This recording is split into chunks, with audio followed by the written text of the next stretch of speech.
O Lord my God, when I in awesome wonder consider all the worlds thy hands have made, I see the stars, I hear the rolling thunder, thy power throughout the universe displayed. Then sings my soul, my Savior God to thee. How great thou art, how great thou art. Then sings my soul, my Savior God to thee. How great thou art, how great thou art.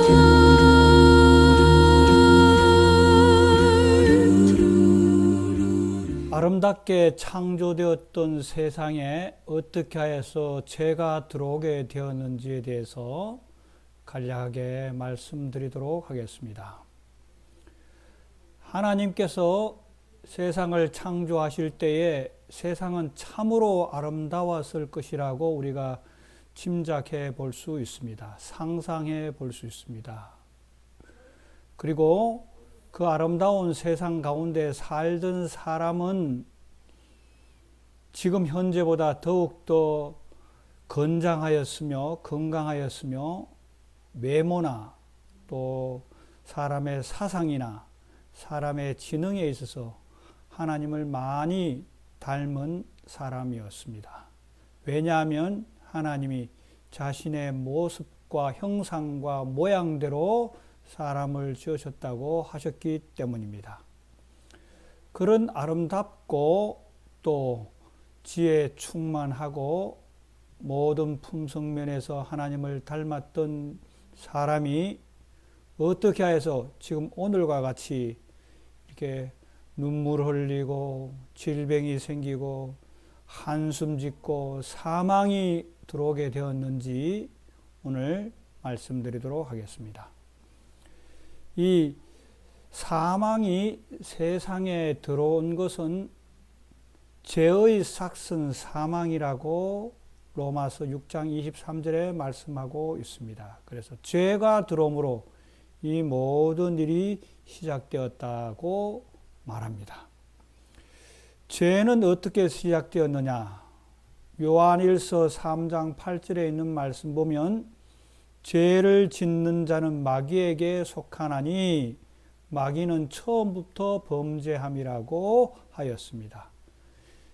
죄는 마귀로부터 시작되었다라는 얘기입니다. 그래서 죄가 시작되고 나서부터 이 세상에서는 각종 죄의 결과들이 이르게 되었다라는 뜻입니다. 그러면 마귀는 어디서 왔는가?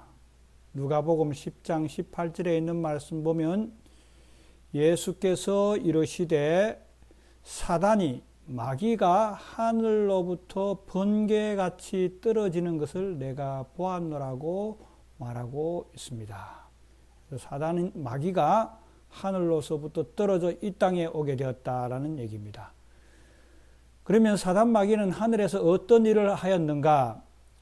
구약 이사야 선지자의 글을 보면 14장 12절부터 15절에 있는 말씀입니다. 너 아침의 아들 계명성이여 어찌 그리 하늘에서 떨어졌으며 내 열국을 엎은 자여 어찌 하늘에서 찍혔는고 내가 내 마음에 이르기를 내가 하늘에 올라 하나님의 뭇별 위에 내 자리를 높이리라. 내가 북극 지폐의 산 위에 앉으리라. 가장 높은 구름에 올라 지극히 높은 자와 같아지리라 하는도다. 이제 내가 스올 곧 웅덩이 구덩이 맨 밑에 떨어짐을 당하리라고 말씀하고 있습니다. 이 아침의 아들 계명성이라는 말을 다른 말로 루스벨입니다. 루스벨은 천사장을 대표하던 이름이었습니다.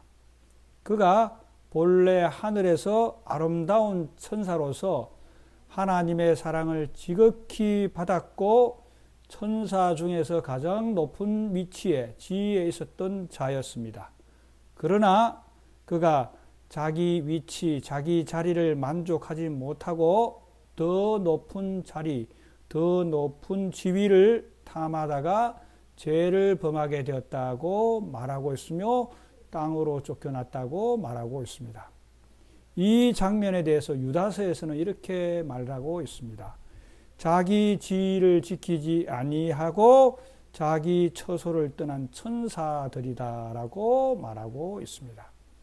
다시 말하면 루스벨의 마음 가운데 하나님, 루스벨은 어디까지나 가장 아름다운 존재였지만 피조물이었습니다.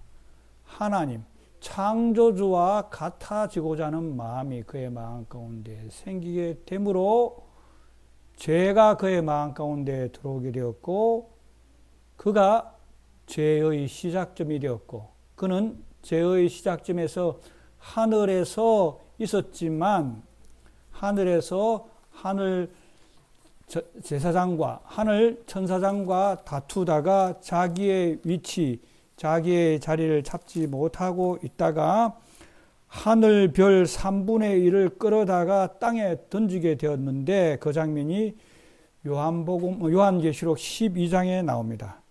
그 루스벨이 하늘에서 내려올 때 하늘의 천사 3분의 1을 끌고 이 땅에 내려옴으로 말미암아 죄가 시작되었고 죄가 시작된 곳이 하늘에서 또 이 땅에서 시작되게 되었다라는 그러한 말씀입니다. 그래서 창조 당시에 참으로 아름답게 창조되었던 이 지구가 또 하나님의 모습과 형상을 닮았던 사람 아담이 하나님과 계속 교통해야 하는데 하나님과 계속 교통함을 하지 못하고 사단 마귀의 말을 들음으로 죄가 이 땅에 들어오게 되었다라는 뜻입니다. 하나님께서는 인류를 창조하신 다음에 사람이 피조물이 창조주를 떠나서는 행복하지 못하다는 것을 아시고 사람과 피조물과 하나님 사이에 한 언약을 세우셨습니다. 그 언약은 사람들이 피조물이 하나님을 사랑하고 공경한다면 한 언약을 지켜주기를 바랬습니다. 그 언약을 지킬 때만 자의적으로 순종할 때만 행복하다는 것을 하나님께서 아셨기 때문에 한 언약을 세우셨습니다. 그 언약은 창세기 2장에 있는 말씀 보면 여호와 하나님이 동방의 에덴 동산을 창설하시고 그 지으신 사람을 거기 두시니라. 여호와 하나님이 그 땅에서 보기에 아름답고 먹기에 좋은 나무가 나게 하시니 동산 가운데는 생명나무와 선악을 알게 하는 나무도 있더라. 강이 에덴에서 발원하여 동산을 적시고 하시면서 내 강이 흐르던 모습을 묘사하고 계시며 있으며 다음에 15절부터 있는 말씀 보면 2장 15절 여호와 하나님이 그 사람을 이끌어 에덴 동산에 두어 그것을 경작하며 지키게 하시고 여호와 하나님이 그 사람에게 명하여 이르시되 동산 각종 나무의 열매는 내가 임의로 먹되 선악을 알게 하는 나무의 열매는 먹지 말라. 내가 먹는 날에는 반드시 죽으리라 하시니라.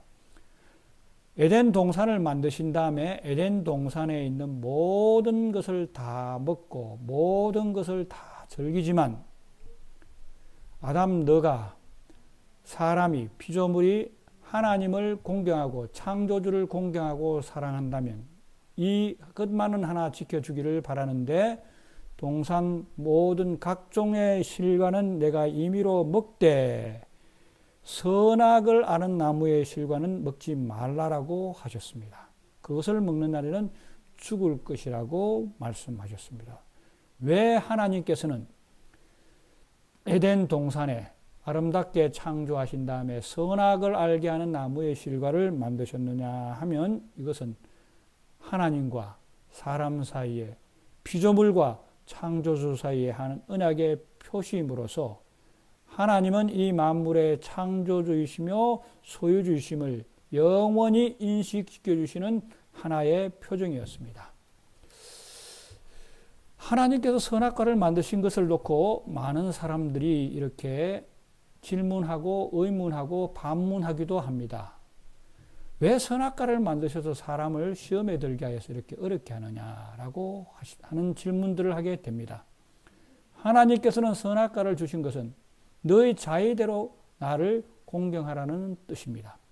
하나님께서 선악과를 허락하지 아니하시고 사람의 자의적인 의의를 다 무시하고 무조건 하나님을 숭배하고 따르기로 하였다고 한다면 그것은 사람에게 있어의 자의적인 어떤 선택이 없는 마치 자동 인행과 같이 오늘날 우리들이 많이 사용하는 리모트 컨트롤을 두고 어떠한 로봇을 컨트롤하는 것처럼 그런 상태에서 사람이 있는 것은 사람의 어떤 자의성이나 사람의 어떤 독립성이나 사람의 어떤 자유들을 제한하는 것으로서 하나님이 보시기에는 또 사람이 보기에는 너무나 인형과 같은 그러한 존재로 창조물로 만드셨을 것입니다.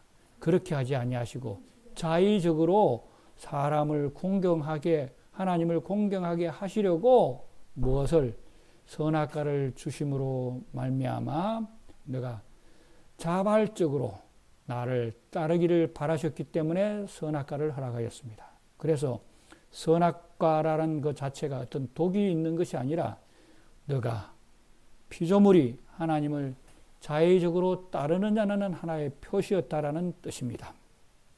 그 표시에 아담과 하와는 하나님께 대한 끝까지 충성을 하지 못하고 하늘에서 쫓겨나게 된 사단의 속임수에 빠져서 선악과를 먹게 됩니다. 그 먹는 장면을 창세기 3장에는 이렇게 표현이 되어 있습니다. 여호와 하나님이 지으신 들 짐승 중에 뱀이 가장 강교하더라. 뱀이 여자에게 물어 가로되 하나님이 참으로 너희들로 동산 모든 나무의 실과를 먹지 말라 하시더냐? 여자가 뱀에게 말하되 동산 나무의 실과는 먹지 말라 먹을 수 있으나 동산 중앙에 있는 나무의 실과는 하나님의 말씀에 너희는 먹지도 말고 만지지도 말라. 너희가 죽을까 하노라 하셨느니라. 뱀이 여자에게 이르되 너희가 결코 죽지 아니하리라. 너희가 그것을 먹는 날에는 너희 눈이 밝아 하나님과 같이 되어 선악을 알 줄을 하나님이 아심이니라. 여자가 그 나무를 본즉 먹음직도 하고 보암직도 하고 지혜롭게 할 만큼 탐스럽기도 한 나무인지라. 여자가 그 실과를 따먹고 자기와 함께한 남편에게도 주매 그도 먹은지라. 아담과 특별히 하와가 사단의 꾀임에 꼬여서 하나님께서 먹지 말라고 하는 선악을 알게 하는 나무의 실과를 먹음으로 아담이 먹음으로 이 세상에 불행이 시작되게 되었습니다. 불행이 시작된 것에 대해서는 같은 책 창세기 3장 16절부터 19절에 있는 말씀 보면 이렇게 표현되어 있습니다. 또 여자에게 이르시되 내가 잉태하는 고통을 크게 다하리니 내가 수고하고 자식을 낳을 것이며 너는 남편을 사모하고 남편은 너를 다스릴 것이니라 하시고 아담에게 이르시되 내가 내 아내의 말을 듣고 내가 너더러 먹지 말라 한 나무 실과를 먹었은즉 땅은 너로 인하여 저주를 받고 너는 종신토록 수고하여야 그 소산을 먹으리라. 땅이 내게 가시덤불과 엉겅퀴를 낼 것이라. 너의 먹을 것은 밭의 채소인즉 내가 얼굴에 땀을 흘려야 식물을 먹고 필경은 흙으로 돌아가리니 그 속에서 내가 치함을 입었습니다. 너는 흙이니 흙으로 돌아갈 것이니라 하시니라. 죄를 범함으로 말미암아 이 땅에 고통이 오게 되고 우리가 땀을 흘려야 먹을 것을 먹게 되었으며 종국에는 흙으로 돌아가는 죽음을 이룰 수밖에 없는 비참한 최후를 맞이하게 되었다라는 말씀입니다. 이 아담과 하와가 선악을 알게 하는 나무의 실과를 먹기 전에는 여호와 하나님께서 언제든지 또 아담과 하와가 자신들이 원하면 언제든지 하나님께 나아가서 하나님과 대면하여서 얘기하고 말할 수 있는 특권들이 주어져 있었습니다.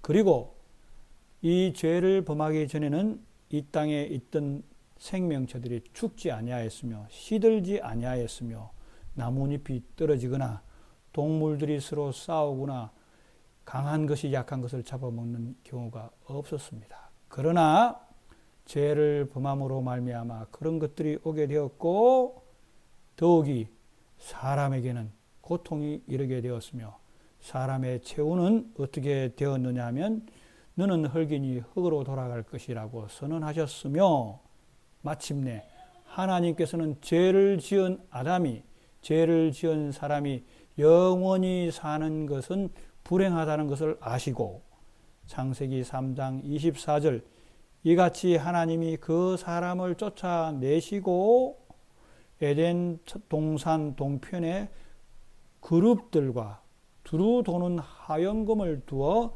생명나무의 길을 지키게 하시니라. 다시는 생명나무의 길로 가지 못하도록 길을 막으셨다라는 뜻입니다.